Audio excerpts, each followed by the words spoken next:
تعجب میں ڈالے کہ تجھے ان کے جسم قادن کے دیکھ, لباس دیکھ, وضاقتہ دیکھ, ڈھیل ڈول دیکھ, اس سے یہ معلوم ہوتا ہے کہ بڑے قسم کے لوگ ہیں, کھانے پینے والے لوگ کے بڑے. اچھا, اور اگر بات کہتے ہیں تو ان کی بات کو سنتا بھی, بڑے باتونی تھے, ایسے سلیقے سے بات کرتے تھے کہ آپ باتیں سننے پر. دوسرے پارے میں آپ ایک کا واقعہ سن چکے. وَمِنَ النَّاسِ مَن يُعْجِبُكَ قَوْلُهُ فِي الْحَيَاةِ الدُّنْيَا, کیا نام تھا اس کا؟ احمد. فرمایا ایسے ہیں جیسے لکڑیاں ہوں مسندہ ٹیک لگائی, کٹی ہوئی لکڑی ہو, کٹی ہوئی تو وہ کھڑی تو نہیں ہو سکتی, اس کو دیوار کے ساتھ آپ نے کھڑا. تو مطلب یہ ہے کہ یہ اپنے قدموں پر نہیں کھڑے, یہ تو یہود کے ساتھ, نصارہ کے ساتھ, دوسرے کافروں کے تعاون پر جی رہے. تو جیسے خشک لکڑی خود نہیں کھڑی ہو سکتی, دوسرے کے سہارے پر ہوتی ہے, یہ منافق بھی دوسرے کے سہاروں پر.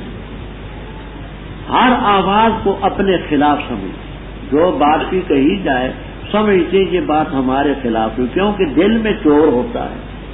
یہ دشمن, ان سے بچو, اللہ ان کو تباہ کرے, کہاں الٹے پھیرے جائیں. جس وقت یہ صورت نازل ہوئی, منافقین کا کذب اور جھوٹ واضح ہوا, تو ان سے کہا گیا نادانو کی تو تم نے بڑی غلط کی, اب آؤ اللہ کا رسول تمہارے لیے معافی مانگے, یعنی اب نفاق چھوڑ دو اور ایمان لاؤ, اپنے گناہوں کی معافی چاہو, اللہ کا رسول تمہارے لیے معافی مانگے گا, اللہ بخش دے. تو انہوں نے اپنے سر پھیر دیے, اعراض کیا, اور دیکھا کہ اعراض کر رہے ہیں اور تکبر کر رہے ہیں. برابر ان پر استغفرتا, بزرگوں کے پہلے استغفرتا, ایک حمزہ استفہام کا ہے, ایک نفس کلمہ کا ہے, ایک اڑ گیا. استغفار مانگے یا نہ مانگے, اللہ ہرگز نہیں معاف کرے. کیوں؟ فاسق قوم کو رب ہدایت نہیں دے. یہ لوگ ہیں جنہوں نے کہا کہ تم اللہ کے رسول کے پاس جو لوگ ہیں ان پر خرچ مت کرو, چندہ مت, تم نے ان کو سروں پر چڑھایا. چندہ نہ دو گے بھوکے مریں گے, خطہ ینفضوا کھسک جائیں گے, وہ مدینہ چھوڑ دے. اللہ نے جواب دیا کہ تم نہ دو گے تو کیا ہے, وَلِلَّهِ خَزَائِنُ السَّمَاوَاتِ وَالْأَرْضِ, خزانے تمہارے پاس ہیں یا رب کے پاس, اکثر نہیں جانتے. پھر انہوں نے یہ بھی کہا اگر ہم مدینے کی طرح لوٹے تو جو عزت والا ہے مدینے میں, یعنی اس نے اپنے آپ کو آز کہا, اور حضرت صلی اللہ علیہ وسلم کو ازل کہا, معاذ اللہ, ضرور نکال کریں گے. اے خبیثو, تمہیں یہ ہونا چاہیے کہ وللہ العزت وللرسول, عزت تمہاری نہیں, اللہ اور اللہ کے رسول مومنین. منافق چند ٹکوں کو دے کر کے یہ سمجھتے ہیں کہ عزت تمہیں. اے ایمان والو, نہ غفلت میں ڈالیں تمہیں مال تمہارے اور اولادیں تمہاری اللہ کی ذات سے, اور جس نے کی یہ کاروائی پس وہ لوگ ہیں نقصان اٹھانے والے. اور خرچ کرو اس چیز سے جو ہم نے تمہیں دی, اس سے پہلے کہ وہ دن آئے تم پر موت. پس اس وقت کہے گا رب میرے, کیوں نہ مہلت دی تم نے مجھے الاجل قریب کے زمانے کی, پر تاکہ میں صدقہ کرتا اور ہو جاتا صالحین میں. اور ہر کے بھی اللہ تعالیٰ مہلت دیتا کسی نفس کو جب آ جائے اس کی میعاد. واللہ خبیر بما تعملون. رب اوپر ذکر تھا کہ منافقین نے اپنے مال پر گھمنڈ کیا, لا تنفقوا علی من عند رسول اللہ, مال خرچ نہ کرو مسلمانوں پر, یہ بھوکے مریں گے, کھسک جائیں. اللہ تعالیٰ فرماتے ہیں کہ ان لوگوں کو مالوں اور اولادوں نے گھمنڈ میں ڈالا. مومنوں تم ایسا نہ کرو, نہ غفلت میں ڈالیں تمہیں مال نہ اولادیں, اللہ کی جان. جس نے ایسا کیا نقصان اٹھایا. وہ تو کہتے لا تنفقوا, تم کیا کرو, انفقوا مما رزقناکم, تم خرچ کرو, تمہارا اور ان کا فرق ہے. موت آنے سے پہلے خرچ کرو. کیوں موت آئے گی تو اس وقت کہے گا کہ اللہ مجھے مہلت دے, قریب کے زمانے کی میں صدقہ کر لوں اور اکم من الصالحین. تو اس وقت کیا ہوگا, کچھ بھی نہیں. اور جب کسی کی موت آئے گی ایک لمحے کی رب اس کو مہلت نہیں دے. واللہ خبیر میں. اب یہاں دو باتیں نحوی سمجھیں. پہلی بات یہ ہے کہ یہ الصدقہ میں جو نسب ہے یہ نسب کس سے ہے؟ اور دوسری بات یہ کہ اکن مجزوم ہے، یہ جزم کس سے ہے؟ پہلی بات آپ کو جلالین میں ملے گی، دوسری اس میں نہیں ملے گی۔ الصدقہ کے متعلق کہتے ہیں کہ لولا میں لا مزیدتن ہے اور لو تمنی کے لیے، اور الصدقہ میں یہ نسب ہے جواب تمنی کی۔ لولا میں لو تمنی کے لیے لا مزیدتن ہے، الصدقہ کی جو نسب ہے جواب تمنی کی۔ جواب تمنی منصوب ہوتی ہے۔ دوسرے کا جواب یہ روح المعانی قرطبی وغیرہ میں کہ اکن جزا ہے، شرط اس کی محذوف ہے، ان اخرتنی اکن من الصالحین۔ دونوں باتیں سمجھ آ گئی؟ بسم اللہ الرحمن الرحیم۔ باقی بھی بیان کرتی اللہ کے لیے ما فی السماوات، وہ مخلوق جو آسمانوں میں اور جو زمین میں ہے، اسی کا ملک ہے، اسی کی تعریف ہے، ہر چیز پر قادر ہے۔ وہ ذات ہے جس نے تمہیں پیدا کیا، تم میں کچھ کافر ہے، تم میں کچھ مومن، اور اللہ تعالیٰ جو تم کرتے ہو دیکھتے ہیں۔ پیدا کیا اس نے سماوات کو اور ارض کو حق کے ساتھ، اور تمہیں صورتیں دی، بس اچھی صورتیں تمہاری، اور اسی کی طرف ہے لوٹنا۔ جانتا ہے ما فی السماوات والارض، جانتا ہے جس کو تم مخفی رکھتے ہو، جس کو ظاہر کرتے ہو، اللہ تعالیٰ جانتا ہے بذات صدور دلوں کے بھی۔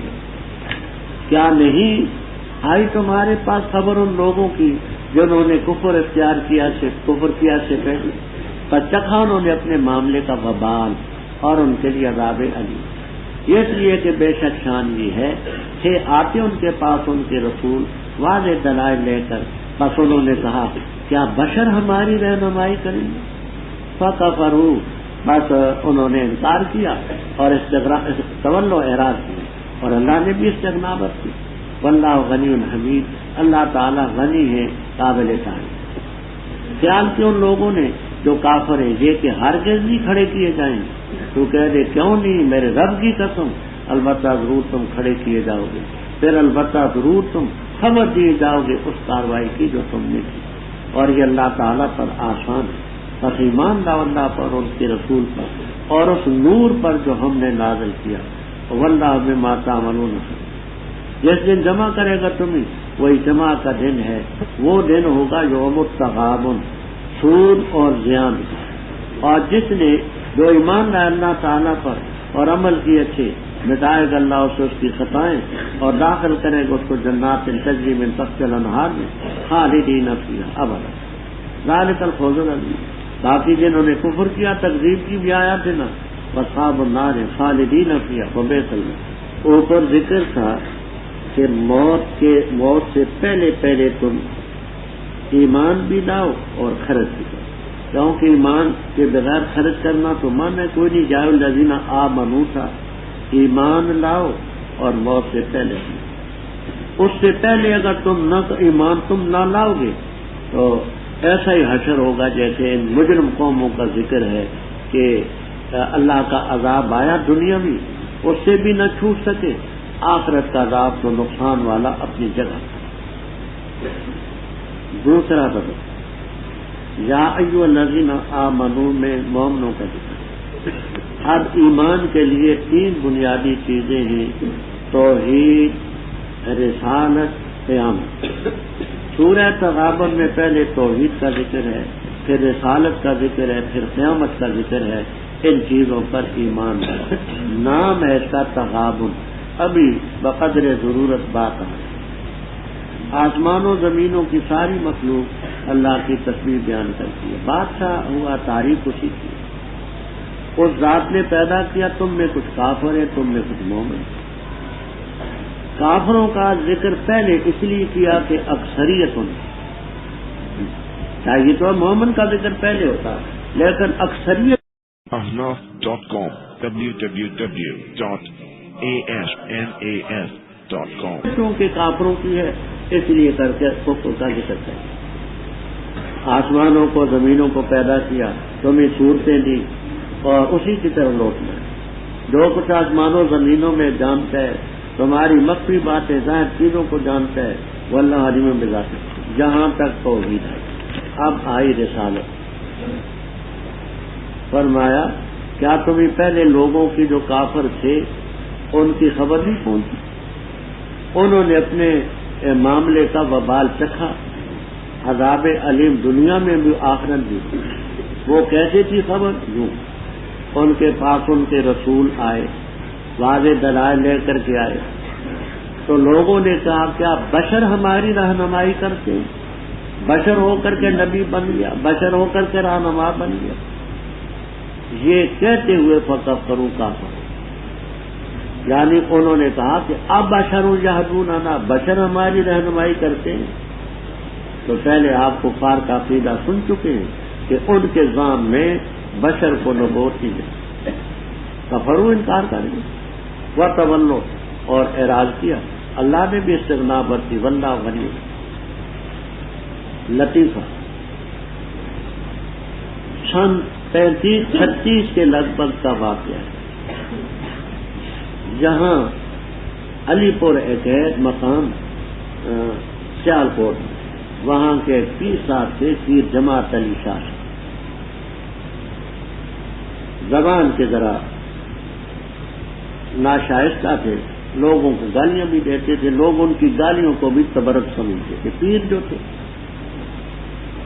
انہوں نے یہاں ایک تقریر کی، اس میں کہا کہ جو پیغمبروں کو بشر کہے وہ کافر ہوتا ہے، اور قرآن سے میں ثبوت کی۔ ہم لوگ حیران تھے کہ قرآن پاک سے پیغمبروں کی بشریت کا اس بات کرنے والے کافر کیسے؟ خیر، پیر صاحب کبھی ادھر کو بھاگتے، کبھی ادھر کو، کبھی ادھر کو، کبھی زمین کی، کبھی آسمان کی، کبھی کچھ کبھی۔ کافی دیر کے بعد انہوں نے اپنی دلیل پیش کی کہ کانت تاتیہم رسلہم، ان کے پاس ان کے رسول آتے تھے واضح دلائل لے کر، وقالوا ابشر یہدوننا، انہوں نے کہا بشر ہماری ہدایت کرتے ہیں، بس کافر ہو گئے۔ پیغمبروں کو بشر کہا فکفروا تھا۔ اب پیر صاحب کیا کرامت دکھا گئے؟ میں آپ سے پوچھتا ہوں، انہوں نے پیغمبروں کو بشر کہا، فقالوا بشر، بشر کہا کافر ہو گئے، تو پیغمبروں کو بشر کہنا کفر ہے۔ تو پیر صاحب کی کرامت میں پوچھوں کیا کر گے وہ؟ ہاں حمزہ کھا گئے، اتنا لمبا حمزہ کھا گئے، فقالوا ابشر، حمزہ کھا گئے۔ انہوں نے پیغمبروں کو بشر کہا، کافر ہو گئے، تو پیغمبروں کو بشر کہنا۔ ایک اور لطیفہ، ہمارے استاد محترم مولانا محمد ابراہیم فلیاوی رحمہ اللہ تعالی، مسلم شریف ہم نے ان سے پڑھی، ان کا انداز بیان بڑا عجیب ہے، بات بڑی معقول کرتے تھے، سلجھے انداز میں مختصر ہوتی تھی، اور مولوی صاحب ان کا تقیہ کلام، مولوی صاحب، تو انہوں نے یہ لطیفہ ہمیں سنایا، فرمانے لگے کہ دیوبند میں چھٹی تھی، میں اپنے ضلع بلیا گیا، بلیا یوپی میں ایک ضلع ہے، بلیاوی اسی لیے کہتے ہیں، تو وہاں ایک واعظ تھے بڑے مشہور تھے بڑے، میں نے ان کا واعظ کبھی سنا نہیں، تو میں نے کہا کہ کل چھٹی ہے، مطالعہ بھی نہیں کرنا، پڑھانا بھی نہیں، تو اس واعظ کا واعظ تو سنے، طرز بیان کیا ہے، کہتا کیا ہے، ہوتے ہیں تو مولانا نے فرمایا اس واعظ نے سورۃ الاخلاص پڑھی، سورۃ الاخلاص، قل اللہ، اور کہا کہ میرا مضمون ہے شہادت امام حسین، اور میں بات کو بیان کروں گا کہ میرے مضمون کا سورج سے کیا تعلق۔ کہتے کئی گھنٹے ہم بیٹھے رہے، کبھی ادھر کو بھاگتا، کبھی ادھر کو بھاگتا، آواز بڑی سریلی تھی، گاتا بجا۔ مولانا فرماتے کہ ہمیں صرف اس کا شوق تھا کہ ربط کیا ہے، ہم ربط کے لیے بیٹھے کہ ربط کیا جوڑتا ہے، کہ شہادت امام حسین ہے بیان، اور سورۃ الاخلاص سے ثابت ہوگا تو کیسے ہوگا؟ کہتے ہیں جب کئی گھنٹے مسلسل اس نے اپنا مضمون بیان کیا، آخر میں کہا آمدم بر سر مطلب، یہ سورۃ الاخلاص اس ذات پر اتری جن کے نواسے کو کربلا میں شہید کیا گیا۔ میں نے کہا تیرا بیڑا غرق، ساری رات تو نے ہمیں جگا رکھا، اور ربط یہ تو نے بیان کیا، یہ تو سورہ فاتحہ میں بھی ہے، سورہ یاسین میں بھی ہے، سورہ بقرہ میں۔ تو بعض دفعہ دعوے اور دلیل ایسے بھی ہوتے ہیں اور ربط ایسے بھی ہوتے ہیں۔ فرمایا خیال کیا ان لوگوں نے جو کافر، اب آگے قیامت، کیا خیال کیا؟ اللہ یبعثو کہ ان کو کھڑا نہیں کیا جائے، یعنی دوبارہ بعد الموت۔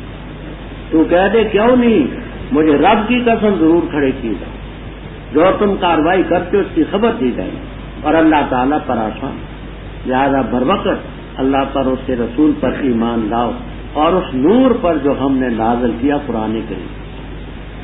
کس دن کھڑا کرے گا؟ جس دن جمع کرے گا، اجتماع کا دن ہوگا، ذالک یوم التغابن، وہ دن ہوگا تغابن کا۔ تغابن کے معنی ہار اور جیت کے بھی کرتے ہیں، ہار اور جیت کا دن ہوگا، سود اور زیان کا دن ہوگا، نفع نقصان کا دن ہوگا۔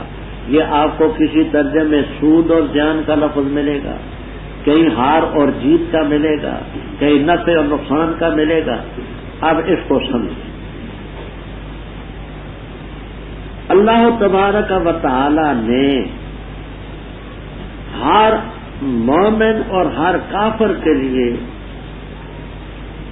ایک جگہ جنت میں اور ایک دوزخ میں بنائی۔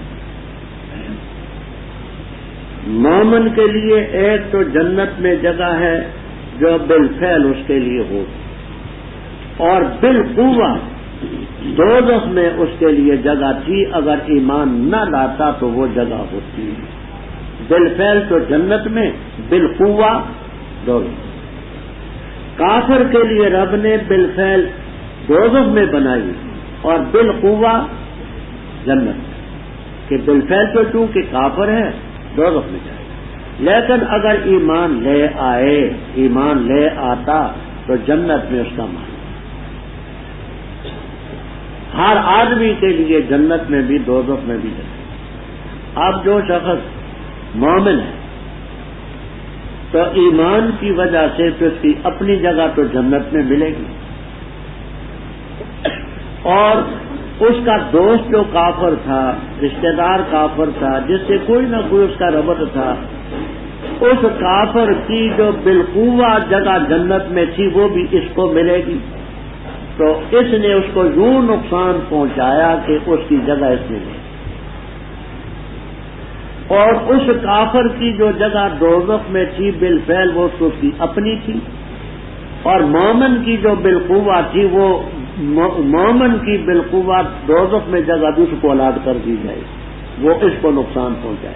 وہ دوزخ لے کر کے نقصان پہنچائے گا، یہ جنت لے کر کے نقصان پہنچائے۔ بات سمجھ آ گئی؟ یہ جلالین تک میں آپ کو تفسیر ملے گی، کسی میں اختصار ہوگا، کسی میں تفسیر ہوگا۔ فرمایا جیسے اچھے کام کیے اللہ ایمان لائے، اچھے کام کیے اللہ خطائیں معاف کرے گا، باغات میں داخل کرے گا، تجری من تحتها الانہار۔ جو کافر کذبوا دوزخ میں جائیں گے، نہیں پہنچی کوئی مصیبت مگر اللہ کے اذن سے، اور جو ایمان لائے اللہ پر، اللہ اس کے دل کو ہدایت دیتا ہے۔ واللہ بکل شیء علیم، اطاعت کرو اللہ کی، اطاعت کرو رسول کی۔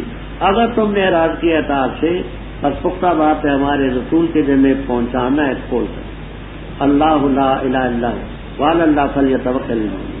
اے لوگوں جو ایمان لائے، بے شک من ازواجکم تمہاری بیویوں میں سے بعض، اور تمہاری اولاد میں سے بعض تمہارے دشمن، بس ان سے بچو، اور اگر تم معاف کرو گے، درگزر کرو گے، بخش دو گے ان کی لغزش سے، اللہ تعالیٰ غفور رحیم۔ پختہ بات ہے تمہارے مال اور اولادیں آزمائش، اللہ تعالیٰ کے پاس اجر عظیم ہے، پر ڈرو اللہ تعالیٰ سے مستطاعتم جتنی تم طاقت رکھتے ہو، اور سنو، اطاعت کرو، خرچ کرو، بہتر ہے تمہارے نفوس کے لیے، اور جو بچایا گیا اپنے نفس سے وہ بولتے، بس وہ لوگ ہیں مفلح۔ اگر قرض دو گے تم اللہ تعالیٰ کو قرض حسن بڑھائے گا تمہارے لیے اور بخشے گا تمہیں، اور اللہ تعالیٰ قدردان ہے، تحمل کرنے والا ہے، عالم الغیب والشہادہ العزیز الحکیم۔ رب اوپر ذکر تھا کہ ایمان لاؤ اللہ پر، اللہ کے رسول پر، قرآن پر۔ ظاہر بات ہے کہ ایمان کے سلسلے میں بڑی بڑی تکلیفیں آتی، ایمان کوئی آسان چیز تو نہیں ہے، اپنوں سے بھی تکلیفیں پہنچیں گی، خوراک میں پہنچیں گی، لباس میں پہنچے گی، وطن میں پہنچے گی، تو ایمان لانا کوئی اتنی سہل بات تو نہیں ہے۔ اللہ تعالیٰ نے فرمایا کہ تکلیفیں آئیں گی، لیکن یاد رکھو ما اصاب من مصیبت الا باذن اللہ، تمہارا یہ پختہ یقین ہونا چاہیے کہ مصیبت رب کی طرف سے۔ جو ایمان لایا اس پر قائم رہا، اللہ اس کے دل کو ہدایت دیتا ہے، پختہ کرتا ہے۔ زیادہ اطاعت اللہ اور اللہ کے رسول کی کرو، اگر تم اس سے پھر گئے تو رسول پر منوانا تو نہیں، اس کا کام ہے بیان کرنا، اللہ کے بغیر کوئی علاج نہیں، اسی پر توکل کرو۔ رب اس ایمان سے روکنے والی چیزوں میں بعض بیویاں بھی ہیں، بعض اولاد بھی ہیں، ایمان سے ahnaf.com www.ahnas.com اللہ تعالیٰ نے فرمایا اے ایمان والو انا من تبعیضیہ، تمہاری بیویوں میں سے بعض، تمہاری اولاد میں سے بعض تمہاری فکر، ایمان سے روکیں گے، جہاد سے روکیں گے، علم دین حاصل کرنے سے روکیں گے، اچھے کام کرنے سے روکیں گے، فاحذروہم، ان سے بچو، ہاں معاف کر دو، ان کو درگزر کرو، اگر کوئی سخت بات کی تو تم اس کو بخش دو، اللہ تم ہی بخش۔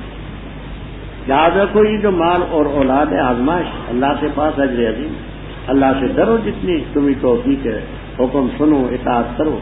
وَأَنفِقُوا خَيْرًا، یہ خیرن کی نسب کس سے آئی تو آپ کو انشاءاللہ مختصر تفسیر میں بھی ملے گا، یکن فعل ہے، اس کی خبر ہے، وَأَنفِقُوا یکن خیرًا لِأَنفُسِکُم، خرچ کرو، یہ انفاق تمہارے لیے بہتر ہے۔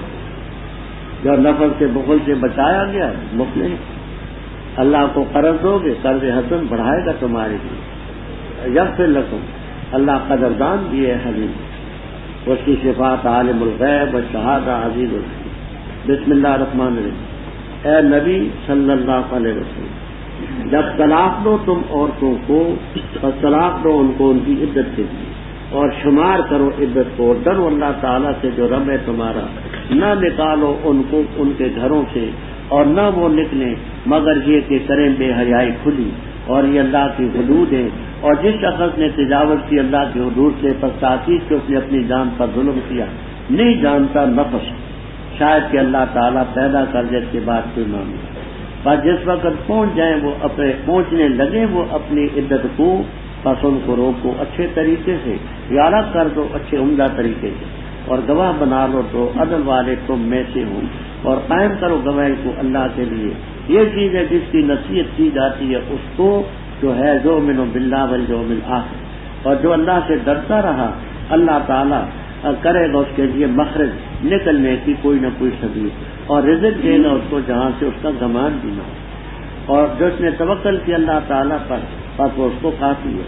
بے شک اللہ تعالیٰ بالغ امری، پوری کرنے والے اپنی مراد کو، اپنے امر کو، تاکہ اللہ نے بنائی ہر چیز کے لیے ایک اندازہ بنایا، اور وہ عورتیں کہ نا امیدیں حیض سے، تمہاری عورتوں سے اگر تم شک کرتے ہو پس عدت ان کی 3 مہینے، اور وہ جن کو ابھی تک حیض نہیں آیا ان کی بھی 3 مہینے، اور حمل والی ہوں تو ان کی عدت ہے، اجلہن عدت ہے، جان لیں اپنے حمل کو، اور جو اللہ سے ڈرا اللہ بنائے گا اس کے لیے اپنے معاملے سے یسرن آسانی۔ یہ اللہ تعالیٰ کا حکم ہے، اللہ نے اتارا تمہاری طرف، جو اللہ سے ڈرے گا اللہ مٹائے گا اس سے اس کی خطائیں، اور بڑا کرے گا اس کے لیے اجر۔ ٹھہراؤ ان کو جہاں تم ٹھہرتے اپنی طاقت کے مطابق، اور نہ ضرور دو تم ان کو تاکہ تنگی کرو تم ان پر، اور اگر ہیں حمل اولاد حمل والی ہیں بس ان پر خرچ کرو یہاں تک کہ جنے اپنے حمل کو، بس اگر دودھ پلائیں تمہاری خاطر بس دو ان کو اجورہن، معاوضے ان کی، اجرت ان کی، واعتمروا بینکم، اور ایک دوسرے کو حکم دو اور مشورہ کرو آپس میں معروف اچھے طریقے سے. اور اگر تنگی کرو گے تم بس بتاتی پلا دے گی اس کو، اس کے لیے دوسری چاہیے خرچ کرے گنجائش والا اپنی گنجائش سے، اور وہ شخص کے تنگ کیا گیا اس پر رزق اس کا بس چاہیے کہ خرچ کرے اس چیز سے جو اللہ نے اس کو دی. نہیں تکلیف دے تو اللہ تعالیٰ کسی نفس کو مگر اسی چیز کی جو رب نے اس کو دی. ان قریب اللہ کرے گا تنگی کے بعد آسان. رب ابھی آپ نے پڑھا کہ تمہاری بیویوں میں سے اور تمہاری اولاد میں سے تمہارے دشمن. یہ بیویوں کی دشمنی کبھی کبھی طلاق تک بھی پہنچ جاتی.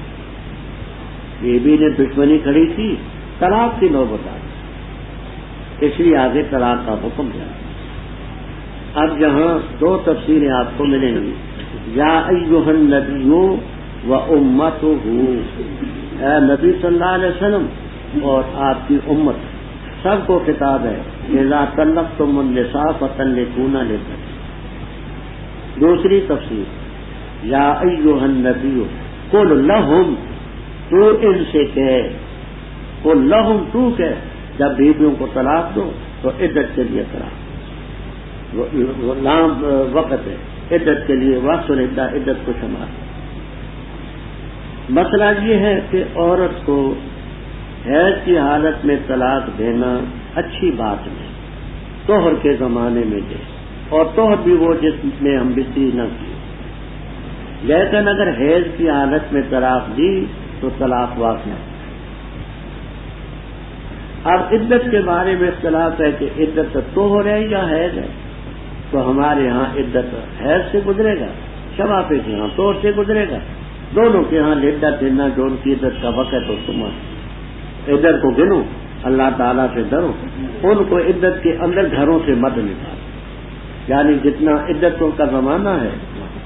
میں نے ضابطے کے طور پر بات بیان کی تھی کہ مطلقہ کی 3 عدت ہے. حاملہ ہو تو وضع حمل، حاملہ نہ ہو حائضہ ہو تو پھر 3 ہے، اور عائشہ ہو تو 3 نہیں. اب یہ عائشہ کا ذکر ابھی آ رہا ہے. اور گھروں سے نہ نکلے، ہاں کھلی بے حیائی کریں تو الگ بات. کھلی بے حیائی کا یہ معنی بھی کرتے ہیں زنا کا ارتکاب کریں تو بار رجم کے لیے ان کو نکالا جائے. دوسرا یہ معنی کرتے ہیں فحش گوئی کرتی ہیں، فحش گوئی لڑتی ہیں، تو یہ بھی ایک فحش گوئی کی بات کی بری بے حیائی ہے، نکال دو. یا خود منہ زور ہو کر کے نکلتی ہیں گھروں سے تو یہ ان کی برائی ہے نکلنے کی. فرمایا کہ اللہ کی حدیں، جس نے اللہ کے حدود سے تجاوز کی اس نے اپنی جان پر ظلم. لا تدری، تدری کا فاعل ہے نفس. ahnaf.com www.ahnaf.com. کوئی نفس نہیں جانتا شاید کہ اللہ اس کے بعد معاملہ پیدا کر. بات سمجھ. شریعت 3 طلاقیں اکٹھی دینی پسند نہیں. ہر طہر میں ایک طلاق. بعض دفعہ ایسا ہوتا ہے کہ کچھ آپس میں غلط فہمی ہوتی، جذبات میں آ کر کے آدمی غلط فہمی کو نہیں سمجھتا. بات کو حقیقت کھلتی ہے تو پھر مطمئن ہو. 1 طلاق دی، 2 طلاقیں دی تو اب غلط فہمی کے بعد تمہیں بیوی بنا کر کے رکھنے کا حق تو ہے نہیں. اور جوش میں آ کر کے 3 طلاقیں دے ڈالی، بعد کو پتہ چلا کہ ہو یہ تو غلط فہمی کا نتیجہ ہے، تو پھر کیا بنے. بعض دفعہ شریر آدمی شرارتیں کھڑی کر دیتے کہ تیری بیوی ایسی ہے، ہم نے ایسی دیکھی، یہ ہے وہ ہے. اور جب بات کو تحقیق کی جاتی ہے تو ثبوت کوئی نہیں. جو جذبات میں آ کر کے اگر تم 3 طلاقیں دے دو گے تو تمہارے لیے تو کوئی صورت نہ باقی. اس لیے کوئی نفس نہیں سمجھتا شاید اللہ اس کے بعد صورت